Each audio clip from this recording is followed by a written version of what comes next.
চেহারা সাদৃশ্য থাকলেও জলন্ধর শিবতুল্য নয়।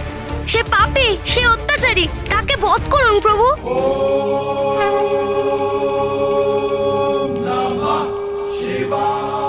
তথাস্তু।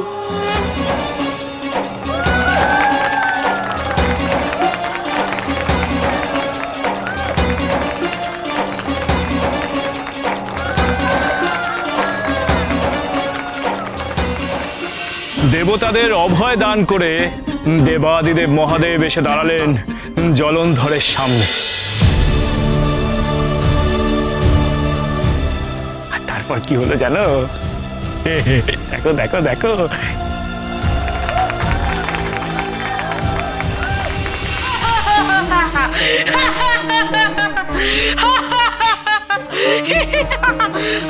জলন্ধর, আমি তোমার সৃষ্টিকর্তা ঠিকই, কিন্তু তুমি আমার শুভগুণ লাভ করতে পারোনি। তুমি ধ্বংসের প্রতীক হয়ে উঠেছো, তাই তোমাকে ধ্বংস করতে আমার আগমন।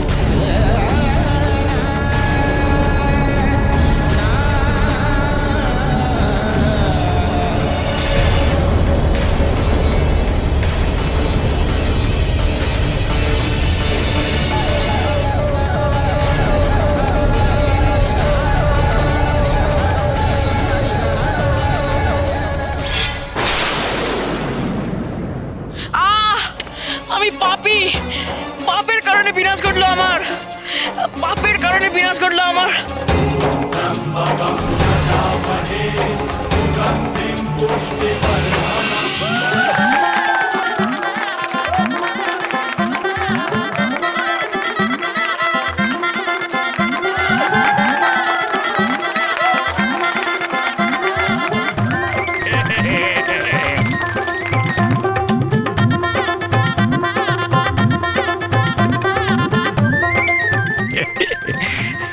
তবে তবে এই হলো মহাদেব জলন্ধর পালা।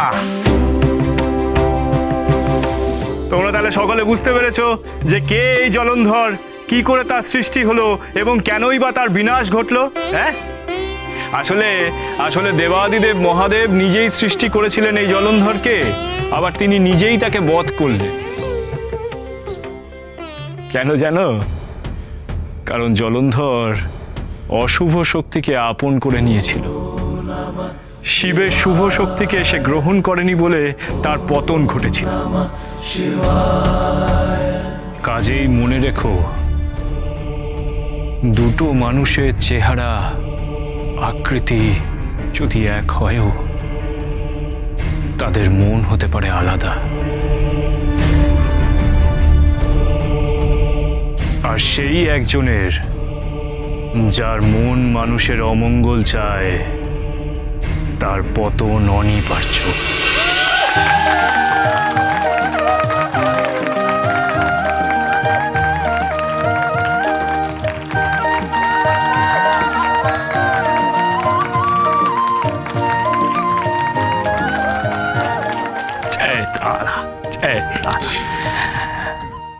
বামদেবের গলার মালা হয়েছিল এই রুদ্রাক্ষ, কোনো কারণে হয়তো তার গলা থেকে ছিঁড়ে পড়ে গিয়েছিল। গুরুদেব, আমি তার সাধন স্থল থেকে এগুলো কুড়িয়ে পেয়েছি। রুদ্রাক্ষ, বাবা বাবা বাবা বাবা বাবা, তুমি অসাধ্য সাধন করেছ গণেশ্বর। এই যে মহার্ঘ মহার্ঘ বস্তু, দেখো দেখো দেখো।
দেবী, আজকে বামদেবের আবির্ভাব তিথি, আর আজকের দিনে জলান্ধরের মতো বামদেবের এই কোন রূপের আবির্ভাব ঘটল?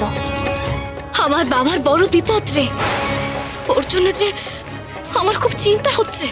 বামদেবের কিসের বিপদ দেবী? এক অশুভ খেলা শুরু হতে চলেছে, আর এই খেলায় ওই কুচক্রী অঘরেশ্বর বাবাকে পরাজিত করবে।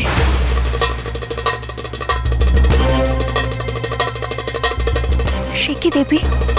তাহলে এবার বামদেবকে কে রক্ষা করবে? এইবার আমি বাবাকে কোনো সাহায্য করতে পারবো না। সবকিছু জেনে বুঝেও আমাকে এইবার নীরব থাকতে হবে। দেবী, দেবী, এর ফল কি হবে? এর ফল ভয়ঙ্কর হবে।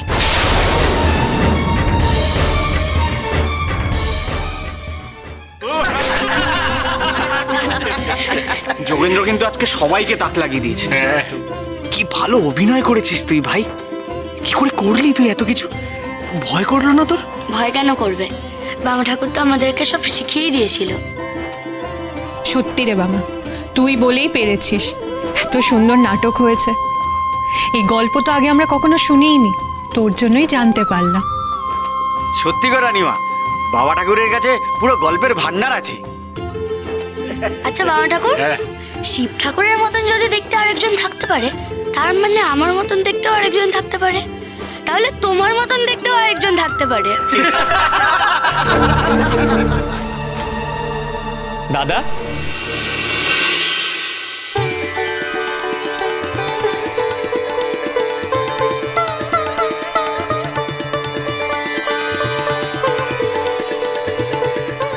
রাম, রাম, তুই এই সময় এখানে? এর সাথে তো তোর পরিবারও আছে দেখছি। আয় আয় আয় আয় ভাই আয়।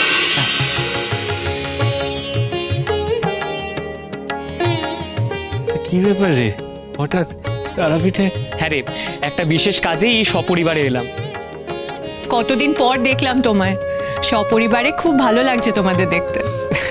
আসলে আজ তো শিবরাত্রি, প্রত্যেক প্রহরেই শিব ঠাকুরের মাথায় জল ঢালতে হয়, সেই জন্যই আরো দেরি হয়ে গেল। তা ভাবলাম মা তারার সঙ্গে বাবা চন্দ্রচূড়ের দর্শনটাও হয়েই যাবে। বেশ, তাহলে না আজ রাতটা এখানেই কাটিয়ে যাও। আমরাও আজ সারা রাত মন্দিরেই থাকি। মাফ করবেন বড় কুমার, রানীমা, আসলে আমাদের তো থাকার জো নেই। বাড়িতেও তো মেলা কাজ পড়ে আছে, তাছাড়া কোলেরটাও তো খুবই ছোট। এই দেখো, আমিও কেমন খেপা। এই কোলেরটাকে তো আমি দেখতেই পাইনি এতক্ষণ। হ্যাঁ রে রাম, তোর আবার সন্তান হয়েছে, কই বলিসনি তো? আসলে দোষটা আমারই রে দাদা, তোকে খবরটা দিতে আসতে পারিনি। বুঝিসই তো, একা আমি আর কত দিক সামলাবো। একে টানাটানির সংসার, সেই সামলাতে আমি হিমশিম খেয়ে যাচ্ছি রে দাদা। সে কি রে, আগের বার যে তুই বলেছিলি যে তোর সংসার এখন বেশ সচ্ছল। হ্যাঁ, সে সচ্ছল অবস্থা, কিন্তু কিন্তু সংসার তো দিনে দিনে বেড়েই চলেছে রে দাদা। আর রোজগারে মানুষ বলতেও আমি একা। আমার কি আর ছুটি নেওয়ার জো আছে রে? যাই হোক, পরশুদিন অন্নপ্রাশন, এই কথাটাই কিন্তু বিশেষ করে বলতে এলাম। তোকে কিন্তু আসতেই হবে। বাহ বাহ বাহ বাহ, এই যে ভারী আনন্দের সংবাদ রে রাম।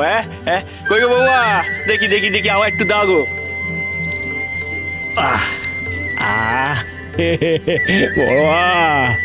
বড়মা গো, ওকে আশীর্বাদ করো গো মা। হ্যাঁ রে রাম, তোর মেয়ের নাম কি রাখলি রে? মেয়ে নয় রে দাদা, ছেলে হয়েছে।